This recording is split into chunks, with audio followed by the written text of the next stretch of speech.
think the first question would be, what motivated you to get involved and be one of the founders of Lupus LA? I didn't really have a choice. When I had my first appointment with Dr. Wallace 22 years ago, he said, I had told him I was doing some event planning as one of my side jobs in New York. And he said, great, why don't you help me start Lupus LA? And I said, all right, well, I needed a doctor. So it felt like the right thing to do. And when I met the initial group of, 7 or 8 people, most of whom had lupus or had a child with lupus, I felt very much like I was at home. These were a really incredible group of advocates that wanted to do so much more for the lupus community and lupus research at large, that it really sort of took off very quickly. Well, that's a perfect segue, because the next question would be, after 20 plus years involved in this space, how has the landscape of lupus awareness and research changed over the past 2 decades? And how has Lupus LA contributed to these changes? Well, Lupus LA was really involved in research, primarily research fundraising for its first, 7 years. And we were instrumental in helping the then SLE Foundation start their Lupus Research Institute, which focused on novel research ideas. So ideas that had not been tried before, a little out of the box thinking. And I always think Lupus LA has been a little bit of a swim against the stream kind of organization. Our name says Lupus LA, but we're really national and global in reach. And I think part of that is just our approach. We want to fund innovation. We want to fund exciting ideas and exciting researchers. And that led us to really experience the lupus landscape as it was 20 years ago, and help craft I would say, sort of the energy behind how we approach this disease. And I think what you see now is really big research organizations like the LRA and the LFA putting lots and lots of money and turning that into lots and lots of government money from the NIH. And so the machine has really taken over, which has allowed us to focus more on patient relations and patient services. And that's opened up a whole other area for Lupus LA that we never really set out to do, but has become kind of our bread and butter. Yeah, and there's so much need. So the more need that we find, the more that we lean in. So you've been in this leadership role for quite some time. And as you transition out of it, what are your hopes and aspirations for the future of Lupus LA?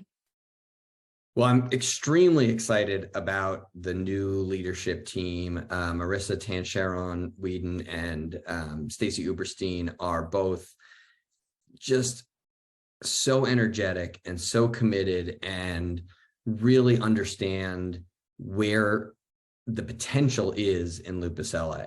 The pandemic really changed us a lot. I think in some ways we've grown tremendously. Our online reach is stronger than it's ever been before, and we're really helping people all over the world. But we took a hit in terms of our local support and our local participation because we had to stop our events and things like that. I think what you'll see from Stacey and Marissa is a refocusing back to bringing the people of Los Angeles together to support Lupus LA.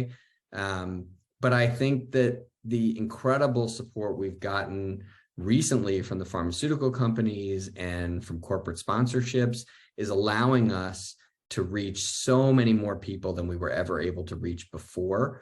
And I think getting back to our Celebrity Ambassador Program is also, I think, going to be an important role in continuing to tell the world the story of lupus. And that was always, when I started, my mission, or one of my primary missions, was to tell the story of lupus. I grew up as a 16-year-old kid getting diagnosed with lupus. This was before there was internet, before I could find anybody else that was like me. And I think when I moved here to Los Angeles and I'm in the entertainment business, and I said, this has to be the way to get more people to understand what this disease is about. And I feel really proud of what we've been able to do. I mean, we've had literally billions and billions of media impressions over the last 20 plus years, thanks to people like Michael B. Jordan and Melissa Joan Hart and Sharon Stone and Paula Abdul and Tony Braxton. They're all just incredible talent and have such a large voice.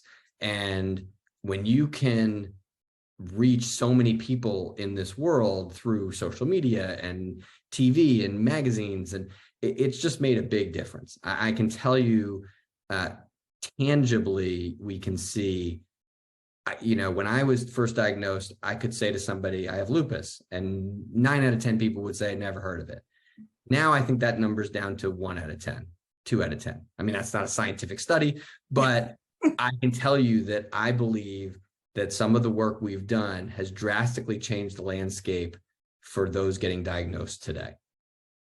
Yeah, I agree. And I think that leads to sort of your memories. What are the most memorable moments, if you could pull a few, which I'm sure is really difficult, over the time that you've been chairman?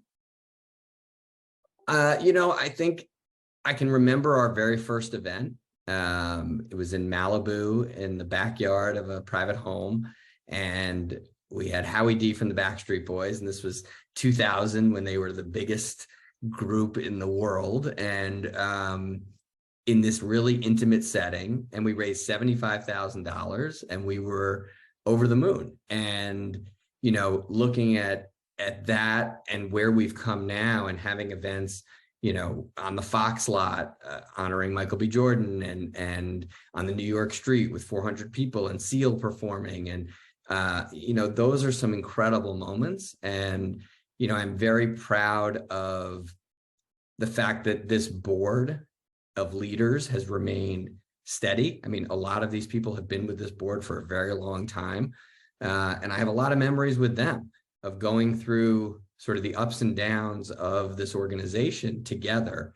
And a lot of them are my mentors, both in the entertainment field and in the lupus field and in the philanthropy field. And I think this organization is truly made up of amazing people. And then the other memories I have are of these patients. When we started the support group at Children's Hospital, I remember going to visit them. We had an annual holiday party, and I would go and I sat in on the teen support group, and I couldn't believe how receptive these kids were to this support group. And I thought, when I was diagnosed, there was nothing like this. And now we've created this avenue for these kids to not feel like they're alone. And they would ask me, I would sit down and they would ask me, how did you go to college with lupus? And what did you do? And, after I got married, I brought in my wife and I said, look, you can get married to, a beautiful woman and, or whoever you want to marry. And I think it really gave these kids a lot of hope. And to this day, they are still participating in Lupus LA activities. They're still online with us. They're still benefiting from the work we're doing. And you don't always see that in sort of the profit and loss of running a charitable organization. But I think just hearing what our patients get from the work we're doing is so rewarding. And I know our entire board really appreciates that and feels that, our patients are the heart of this organization. I mean, I agree 100%. Joining this group, you guys are like a family. The commitment that you all have made to this community is infectious. It has been for me and for our team, and it's very special. It's very unique.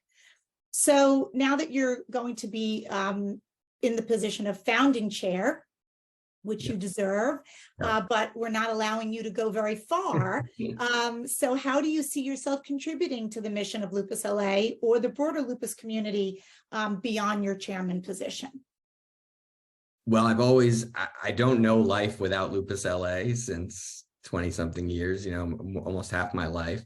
I have a new role at Cedars-Sinai as chairman of their board of governors, and the work that Cedars-Sinai is doing in support of autoimmune illness and rheumatology and innovation is light years ahead of where I ever thought it would be. And it's incredible. And so one of my goals is to try to really marry Cedars and Lupus LA to kind of have us be able to support the work they're doing and vice versa.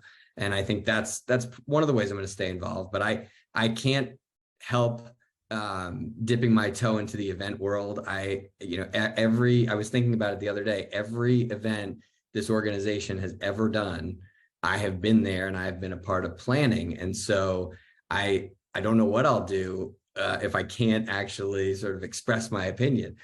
People may not like that all the time, but I intend to be a vibrant member of this board. I intend to keep doing the Your Story, Our Fight podcast, which has been such a gift for me in terms of being able to connect one-on-one with all of the people I've spoken to. We've done over 50 episodes, and we're going to gear up to start season 3 in the fall. So I think that's one of the ways I'll stay connected. And, I mean, I also, not to interrupt, but I also see you staying a mentor and a supporter of not just myself and the staff, but really helping Stacy and Marissa finding their way and guiding them through the position, because it's a big undertaking, and I know they feel that they have very big shoes to fill. So, well, I think that it's important to. I really think an organization probably should not have a chairman of the board for 20 plus years, but we've been through so many twists and turns and changes, it just never seemed like the right time to exit that role. And I think now I just feel like this organization is in such good hands. And I know that I think the benefits of new leadership really outweigh whatever negatives there may be. And I'm absolutely there to help both of them whenever they need it, or to be hands off whenever they want to run in a different direction, because I think they are going to have so many interesting twists and turns and ideas to really give this organization superpowers. And I think especially Marissa is in the superhero business. And so I know that she's going to bring that excitement and that level of energy. And if anybody knows Stacy, she's going to be right there with her. So I can't wait for what's next. I agree. So I think that the last question is there anything that you'd like to say to the lupus community and to Lupus LA supporters as you transition away from this leadership role? I would say, I think you're always going to be a part of the face of this organization. But I know that the community associates you, with Lupus LA. Yeah, for better or worse sometimes, right? Listen, I appreciate that. I know this organization is in such good hands with you as the executive director.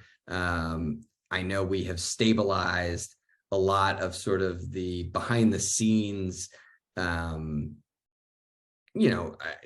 that we've dealt with over the years. And I feel so much like this community does not have to worry. This community is going to be well taken care of by Lupus LA. What I would do is I would really encourage this community to get more involved, to do more with us, to be, to raise your hand and say, I want to volunteer, or I want to help, or I want to be a part of this board or this gala committee or that event committee. I think participation is undervalued sometimes by the people who are participating. And I think you will be surprised what you get out of this organization if you join us. And if you don't want to show up to a meeting or an event or whatever, then donate, because donating to Lupus LA, we take very good care of your dollars. And with more dollars, we can create more opportunity. We can help more lupus patients, and we can worry less about the bottom line and more about the patient's bottom line. And I think, I hope that this is a turning point for the better. I don't think this is anything anybody should worry about. And I think it should be an opportunity for more people to come out of the woodwork or come out of the wood, come back to us. If you attended our Bag Ladies events, or you attended the gala or MB Jam, then come back, because our events, we just did an event last spring, the Stories Under the Stars event, that was incredible. And we need your support and we need your help. And I know Marissa and Stacy will appreciate it, as will the rest of the board. Awesome. Thank you so much. Thank you.